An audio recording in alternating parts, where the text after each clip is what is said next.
Hopefully the audio with this is better than the MacBook. Anyways, welcome to my first episode of Middle School Horror Story. Yes, so 5th grade I had my first boyfriend ever, okay? Context, I've always been super quiet, super shy, morbidly afraid of speaking ever. Not even a wave, not even a hi. I was just raised that way. I mean, I don't think I was raised that way, but I guess that's just kind of my personality, and that's just how I'm built. Like, I was just super shy and didn't want to talk, not a lot of friends.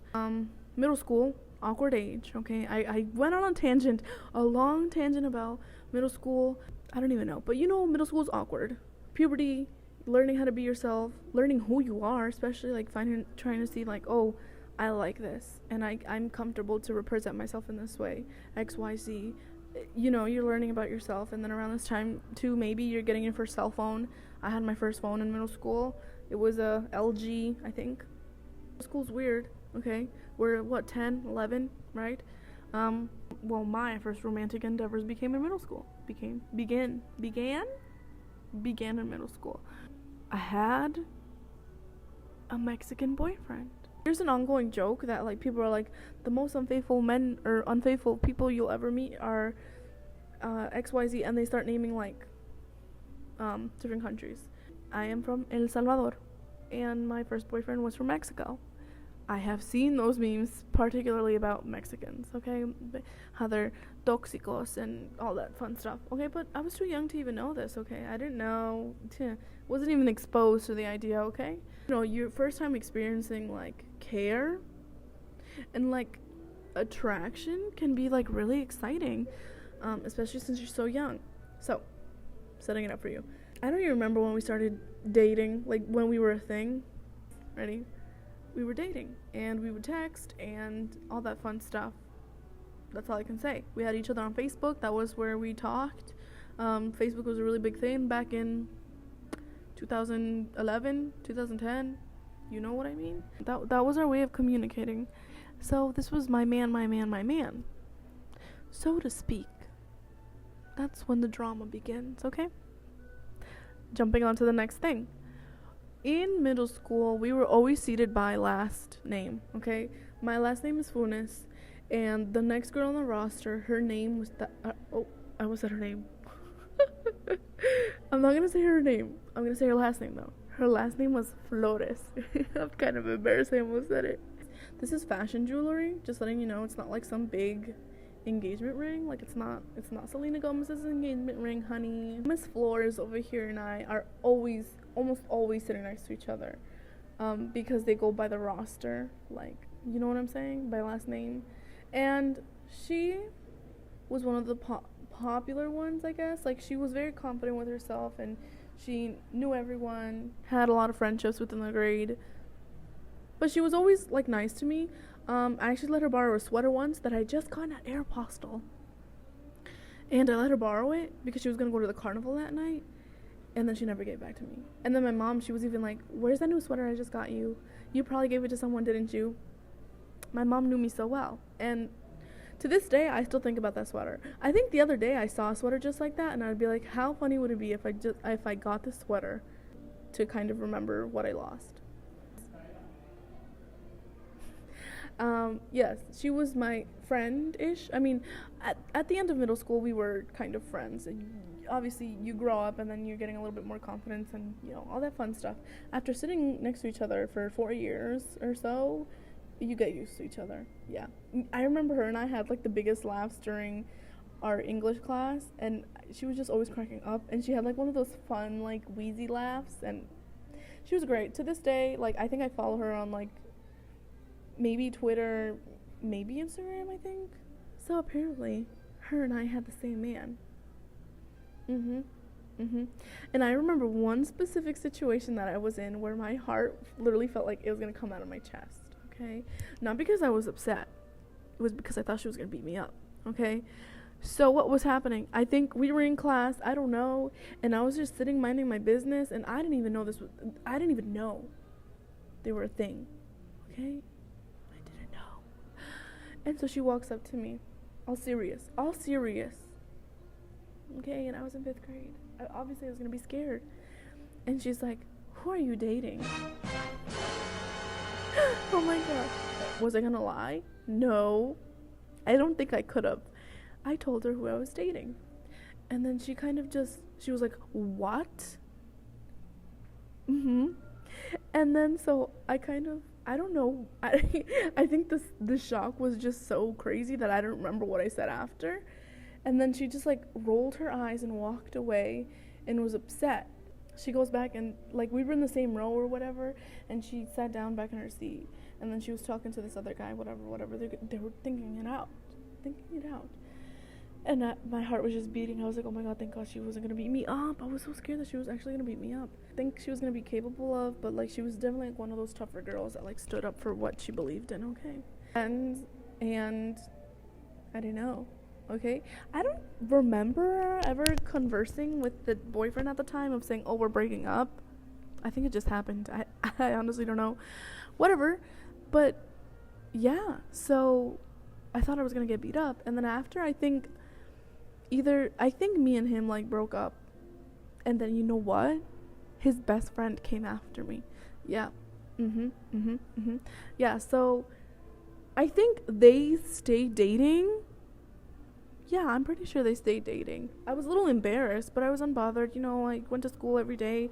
I didn't have a close relationship with my mom at all. So I couldn't go home and tell her like, Mom, like I stole somebody's man. Or honestly, she could have stolen my man. I don't know. The thing is, whatever, okay, I didn't care at that point. I didn't care. I don't even think I ever cried. I think the most emotion I felt at that point for any man was anxiety. Because it was like a hush-hush thing. Like, I couldn't tell my mom I had a man. There were consequences to that for so young. I did sit I think in one class I did have to sit next to her, and like she just didn't talk to me at all. But then like whatever, like we weren't a thing anymore, and I was like, oh no, like we're not dating anymore, whatever. And they were dating, and it was fine. Like I literally didn't care. Okay. One time, actually, my mom made me disable my Facebook because she found our messages. Okay, don't get it twisted. It wasn't anything risky, but it was the fact that I was talking to this guy where she was like, absolutely not. So I didn't have Facebook. I missed out Facebook, okay? And I probably got my phone taken away or something. I don't know. I don't remember. Like I said, trauma just made me forget everything. But yeah, and then that was the story of that. Don't know. I don't remember if I ever got back with him or not. Don't know for how long she dated him, whatever. That was my first scandal in middle school, okay? And no, my first scandal was cheating. My second scandal came in 6th grade, I think. Sit down. You're gonna get ready for this. This guy, I'm gonna say his name. This guy was named Alberto, okay? And he was one of the bad boys. Always getting in trouble, like always getting reprimanded in front of his classmates, like no se quedó quieto, tú sabes. Like one of the bad boys, okay? And I'm known as one of the quiet, like refuses to talk girls, you know? I mean, I don't even know how that happened. I think he texted me on Facebook first, and then we became a thing. And then I remember, this was so embarrassing. He told one of his homeboys that we were dating, and he pointed me out in the lunchroom. I remember it being in lunch. He was at one table and I was at the other. We were very low key. He told me who I was, and all I hear is his friend going, "Ew!" Do you know how humbling? Sit down. Do you know how humbling that is? That is by far the worst things, the most embarrassing things that has ever happened to me. So that was horrific, because then he had ese niño was so loud that everyone in his table heard, and then all of a sudden they were looking at me, and I was like, oh my god, I want to disappear.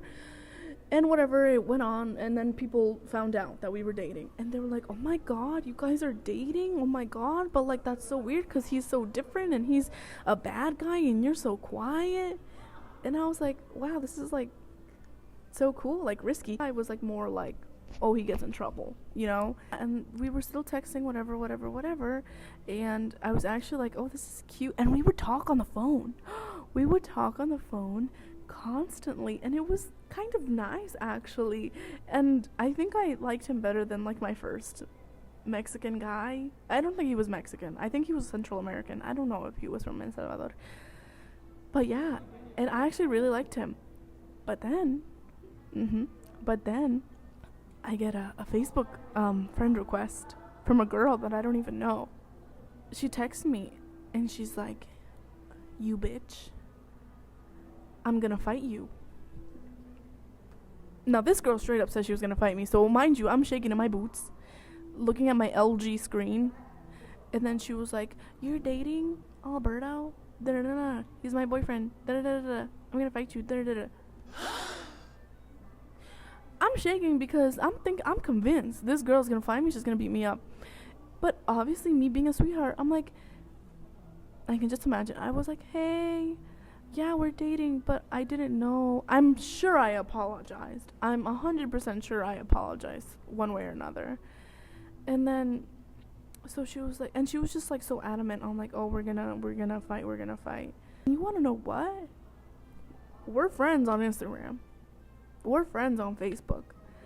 I'm like always liking her things and she's always liking my stuff. So how did that turn out? I actually don't remember, but I do remember that was the second time I had a guy cheat on me. I was like, damn, okay. And I don't know. It was just risky business. I was like, "Girl, you can have him. Okay, that's fine." Moving on. Obviously, I was a little sad because I was like, "Oh, like that was actually so fun." Like, I was getting, and I was in 6th grade, so still building up my confidence. Like, oh, that was fun. And mind you, I never hung out with any of these people. I never hung out with the Mexican guy. I would only walk him to his house. Yeah, but it was because he lived right there by the school. So, and then this Alberto guy, like we never hung out. We only called. Shame. And I almost got, I don't know, I was at the risk of being fought by 2 people that I was scared of. But yeah, that is my first few times I got cheated in middle school. That was my middle school horror story.